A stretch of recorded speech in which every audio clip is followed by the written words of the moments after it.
everybody. Pen here with Yogacises. I'm really excited to have Trish Lynn here today. She's a nutrition and mindset coach.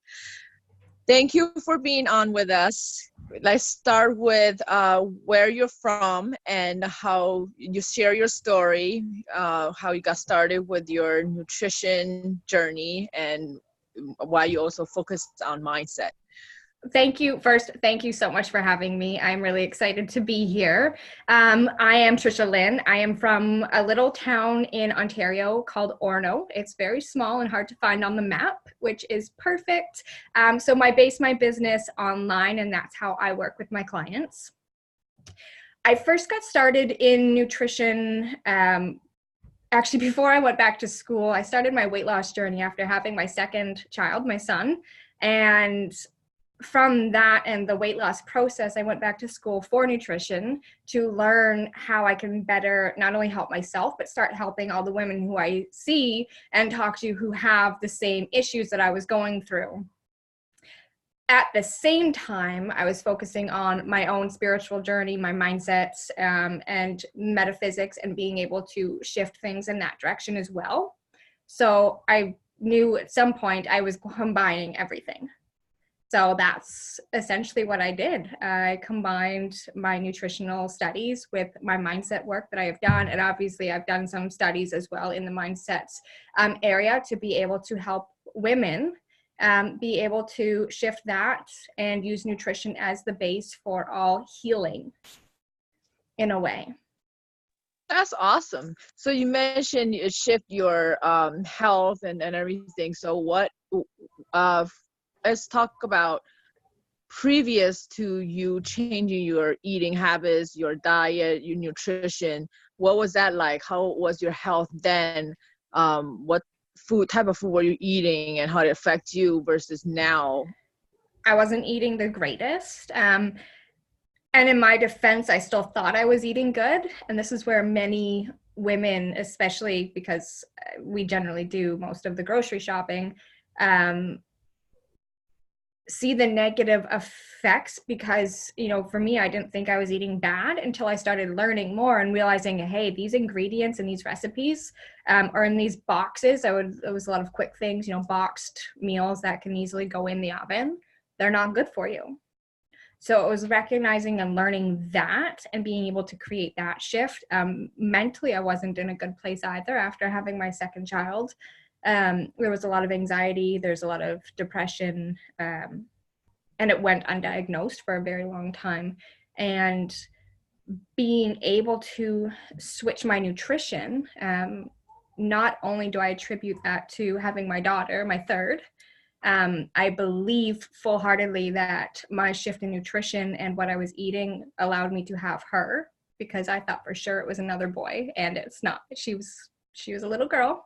But it helped me to be able to take what I was learning about my mindset and being able to shift things just to that whole new level, because there's a level of clarity when you clean up what it is you are putting in your body and what you are fueling your body with.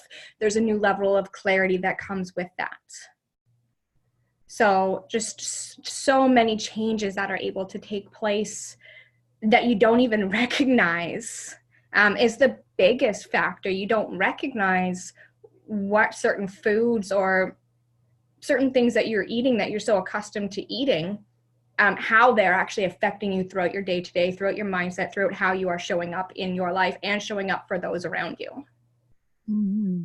So what are some of the foods that'll help to combat like depression or anxiety, and how is it like, what are some of the steps that you would tell your clients to do to develop that habit of healthy eating and eliminating the unhealthy foods? So one of the biggest tips that I can give for eliminating the unhealthy foods is shop the outside aisles of the store as much as possible, and get very few things from the inside of the aisles. This is going to help just eliminate all the extra chemicals and additives that are thrown in to foods that are boxed or in those inside aisles that just aren't good for your body, because your body actually doesn't know how to digest those and what to do with it. So while you think you're feeding yourself something that's good, at the same time, it's really just messing up your insides and you're getting no nutrients from it because your body's literally just discarding it. What I like to follow is a high fat, low carb way of eating. So I very much focus on the amount of carbs I'm intaking, and not keto. And one of the things that is very misunderstood when I say high fat, low carb is keto. Everyone automatically assumes zero carbs. No, I like my healthy carbs. I don't like to go in with extra bread and different things that are not very good for you. One, your body actually doesn't like them and doesn't work optimally for you when you just fuel it with carbs. So when you can focus on fueling your body with fats, it actually helps your body work optimally and help you see better results for yourself. That is so true. If that makes sense. I'm going to say I can go on and on and on, but yes, it does make sense. So like, do you also include fitness with your recommendations too for is it a lifestyle thing, or you only just focus on nutrition and mindset?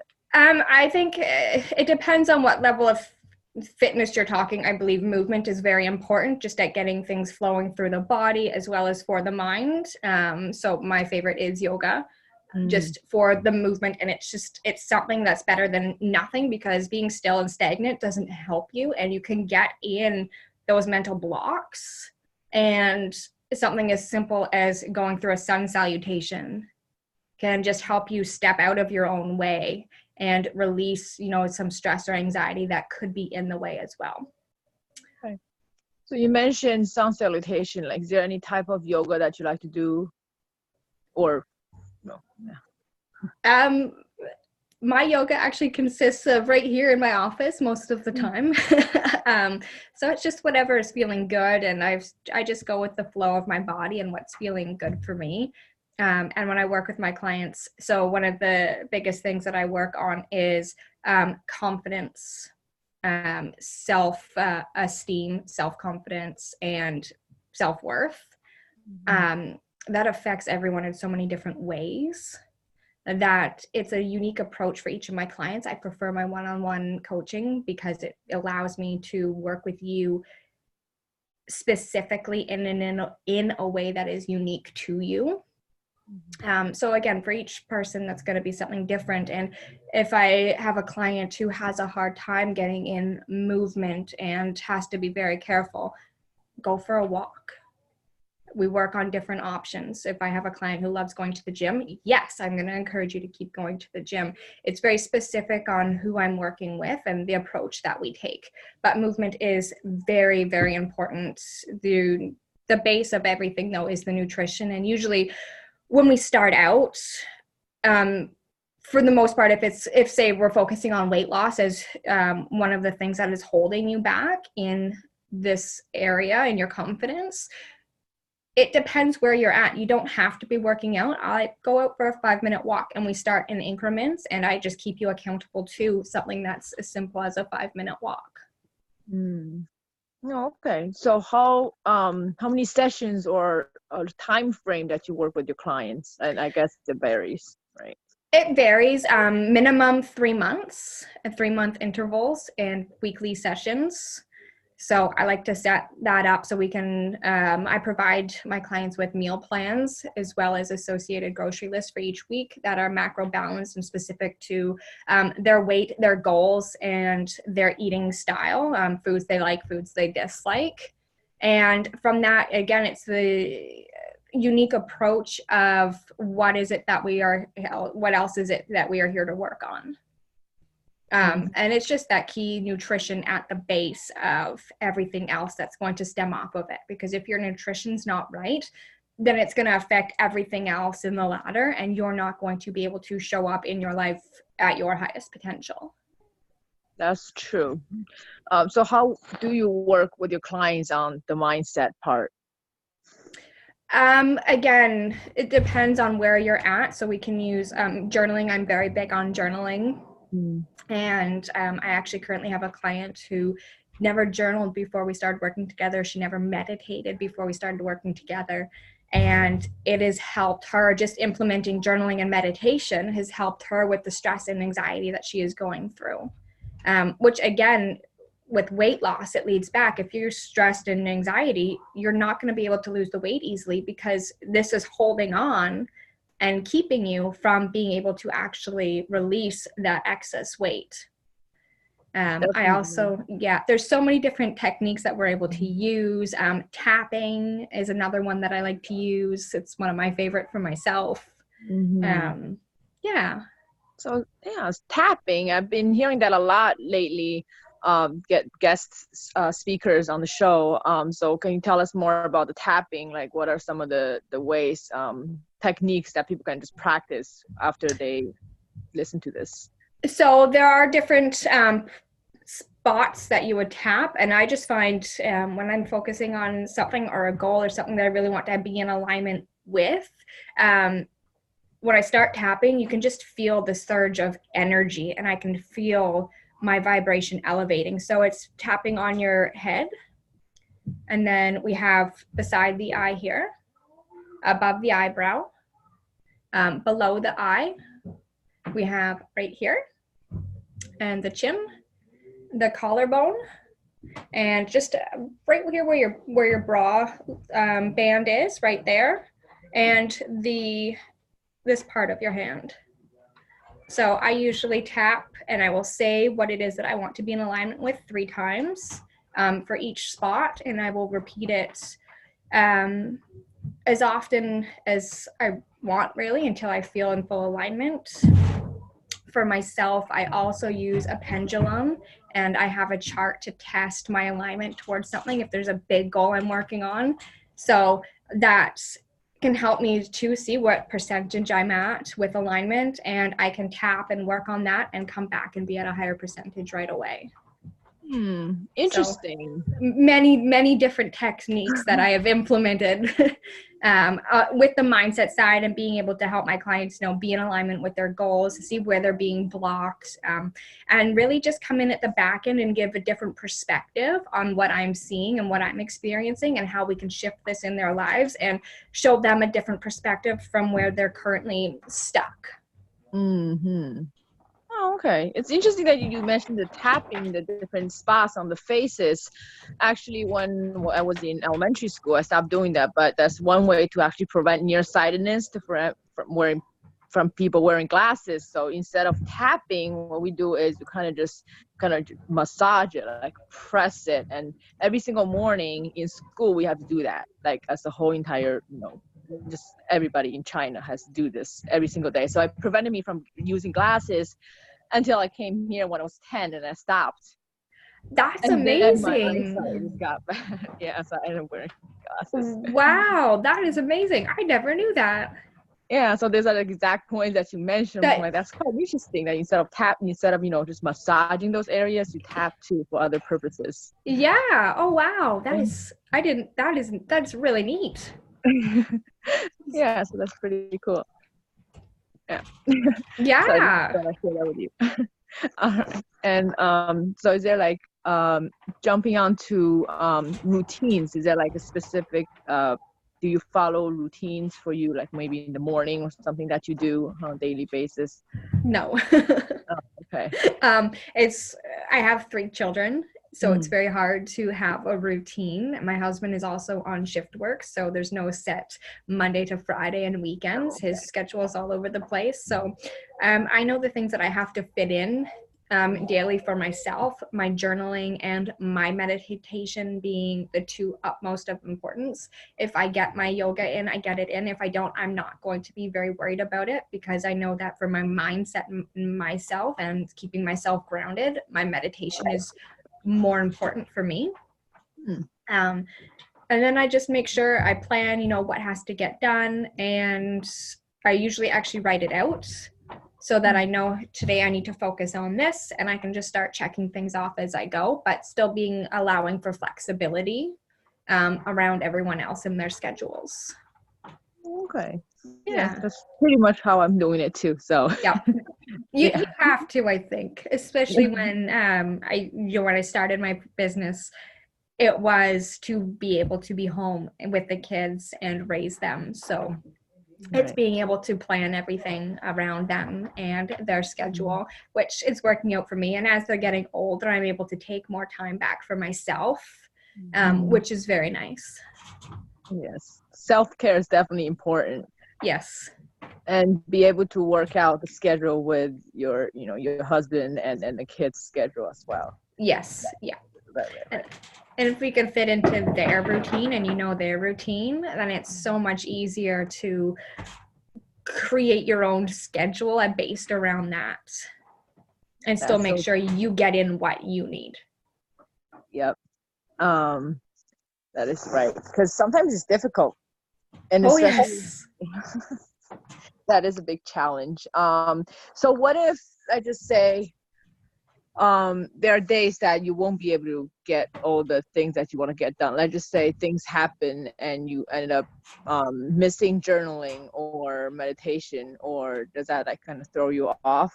Or the journaling, yes, because I like to get all of my thoughts out on paper, just to get them out of my head, especially before I go to bed. If I don't get to it, I will lay in bed. I usually do this anyways, even if I've got my meditation in. I lay in bed, and before I fall asleep, I focus on my breathing in and out, and I will go through all of the thoughts, and I will just create space and clear everything that's happened and everything that I wanted to get out, and just, again, focus on my breathing in positivity, exhaling negativity, and clear my space, cut off all energetic cords.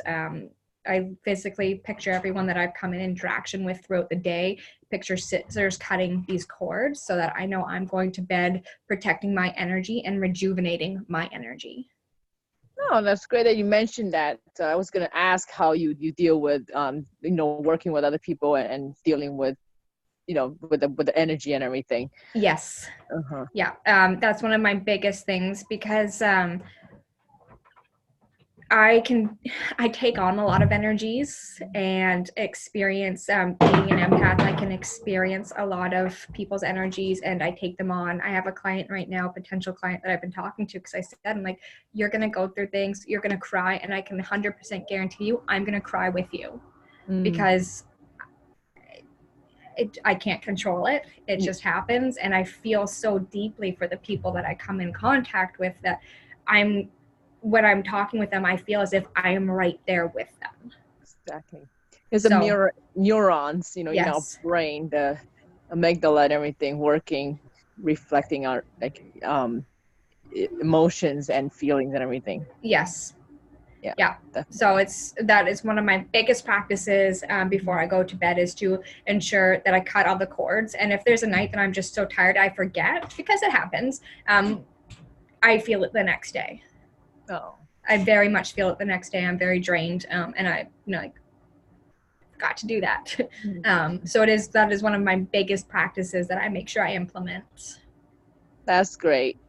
Yeah, I think especially like people like us in the health and wellness field, we really do need to focus on ourselves, because otherwise it could impact us how we can help others. Exactly. So yeah. We have to focus on our health and our energy first, or otherwise we're not able to give our full selves to our clients. Right. Definitely. Yeah. So let's backtrack a little bit to what we're talking about in terms of like nutrition. What's your meal prepping like schedule like with family and work and everything else that you have to do?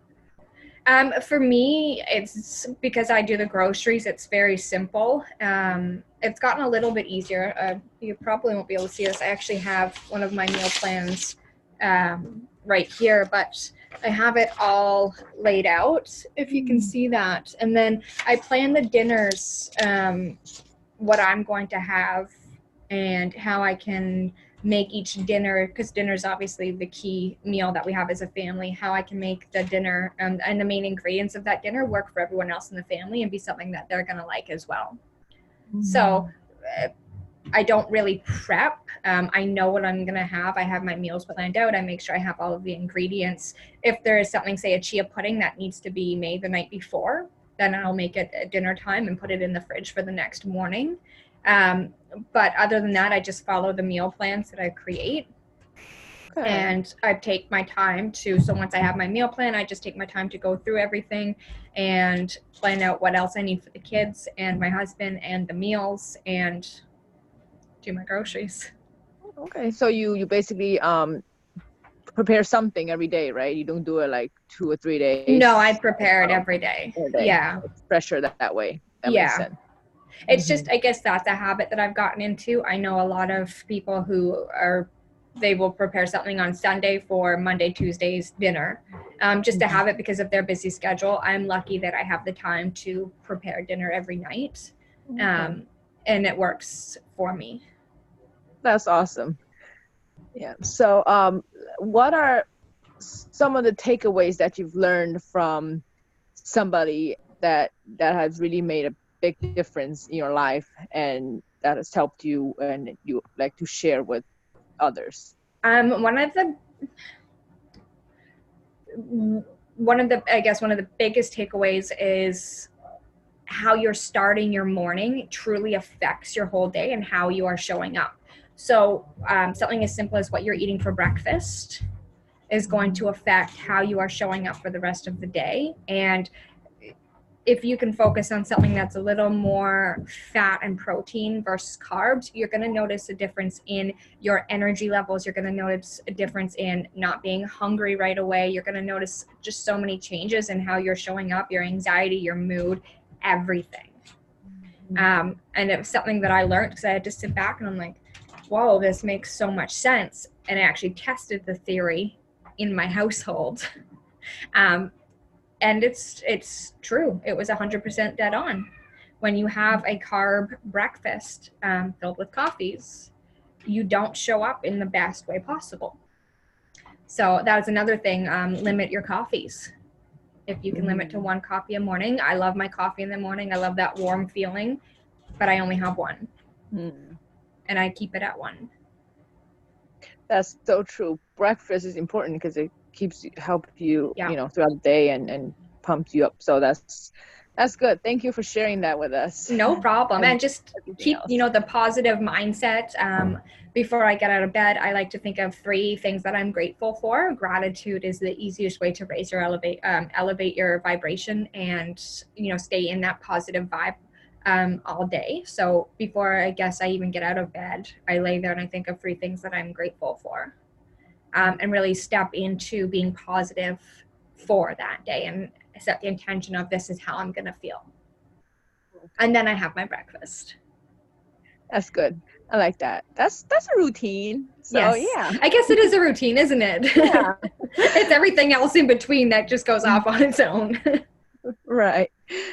Okay. Thank you so much. And before I let you go, I want to please just share with us how they can reach you on social media, if you have a website, and how they can, if they have questions, how they can ask you, and if they want your service. Yeah, so I can be reached on all the social medias at the Trisha Lynn, and I can be reached through my website, thetrishalynn.com. And if you find me anywhere, send me a message and I will happily respond. All right, great. Thank you so much. Thank you so much for having me. This has been absolutely amazing. Thanks. Have a great day. You too.